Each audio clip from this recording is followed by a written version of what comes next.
One of our good buddies who we tried to help get elected to Congress a couple of times finally got it done. Lou Barletta from Hazleton, Pennsylvania, is on our Newsmakers line with us. And one of our other buddies in Congress, Lamar Smith of Texas, has put in an E-Verify bill to start dealing with the illegal immigration that is running amok in this country, not just in the border states like New Mexico and Arizona and Texas, but also in places like Pennsylvania. Lou Barletta spoke out about it at great length, did something about it as mayor of Hazleton, Pennsylvania, is now in the Congress and trying to do even more about it on a national scale. And Lou, it's good to have you back with us. Nice to talk to you again, Steve. I got to tell you, as we kick this off, first of all, I want to get in a moment to this E-Verify bill, and I think this is right on the money. Saw you, I guess, a month or so ago when I was up in D.C. when they were first trying to move this E-Verify process ahead. But the Southern Baptist Convention has now come out with this embrace of comprehensive illegal immigration reform. You've got Richard Land, who's one of the leading voices in the Southern Baptist Convention, saying this is not amnesty, it's restitution. Like we somehow owe illegals money and even more than they've already stolen from us.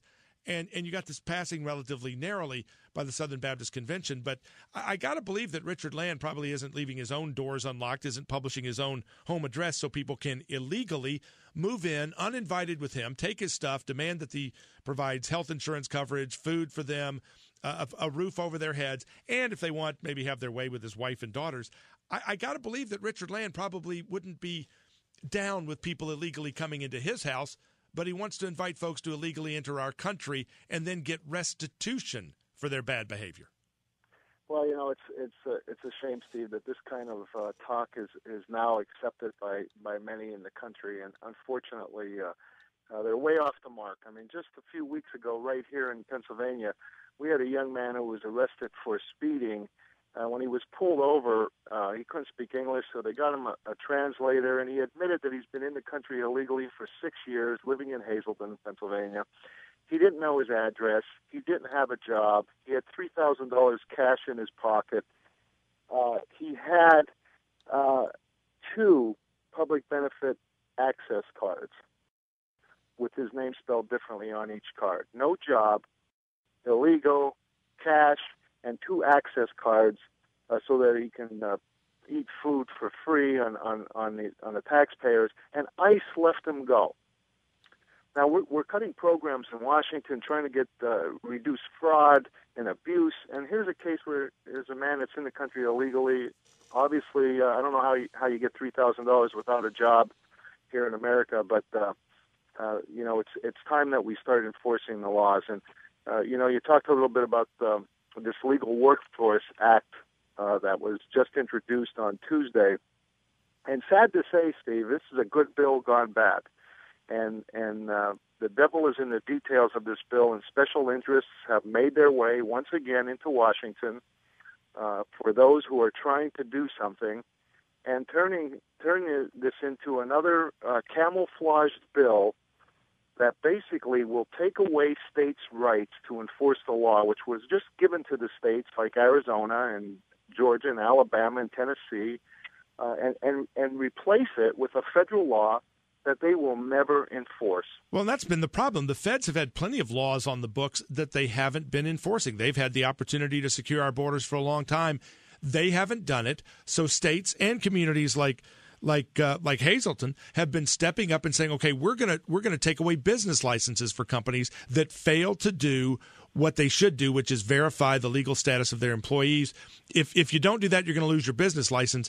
Now, as you point out, the feds are wanting to step in and not only not do their job, they want to step in and pass another bill that sounds like they're doing something while making it impossible for the state and local communities to actually do the job they're refusing to do. And they're very worried because they know that states and cities will enforce the law. And as the Supreme Court agrees that we can, this is another attempt to try to stop enforcement of immigration laws. Making E-Verify mandatory is a great idea, but don't take away the states' rights, because if anyone believes that this administration wants to enforce immigration laws, and now that we're going to pass this bill, and hopefully we won't, that they will go out and enforce it, this is exactly what the administration wanted. It's exactly what those that do not want enforcement of our laws And who would believe that the federal government, they're coming to the American people, Steve, and saying, trust us this time. We got into this mess because the federal government won't enforce the laws, but we're going to take away your right as a state and replace it with another Washington law that will simply make this matter worse.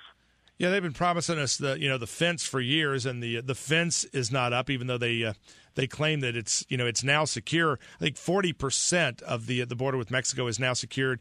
As I pointed out, Lou, I don't think the president would think his house was secure if we took down 40% of the fencing around the White House and took away 40% of the Secret Service, or 60% of the fencing around the White House and took away 60% of the Secret Service detail.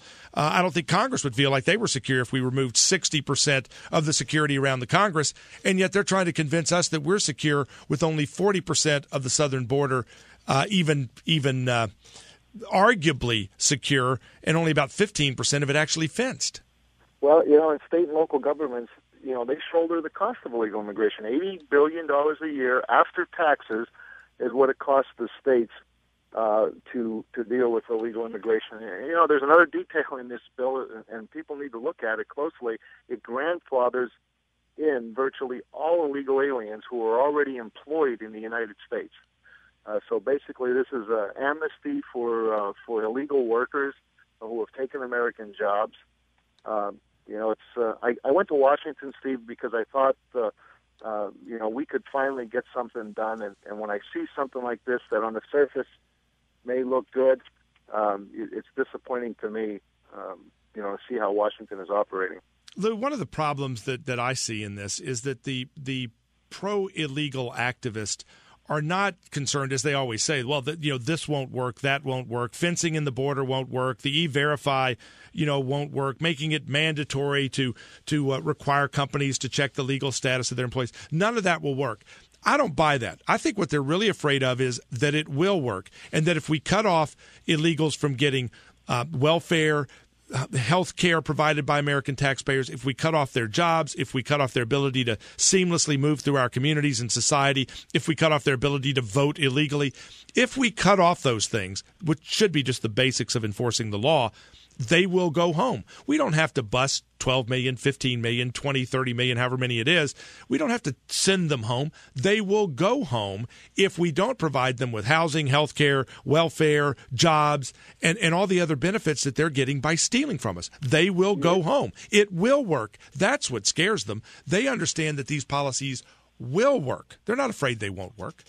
You hit the nail on the head, and what they also know is that the states in this country and local municipalities are sick and tired of the lack of the federal government protecting us and enforcing these laws. So we're going to do it ourselves. That's what I did here in Hazleton.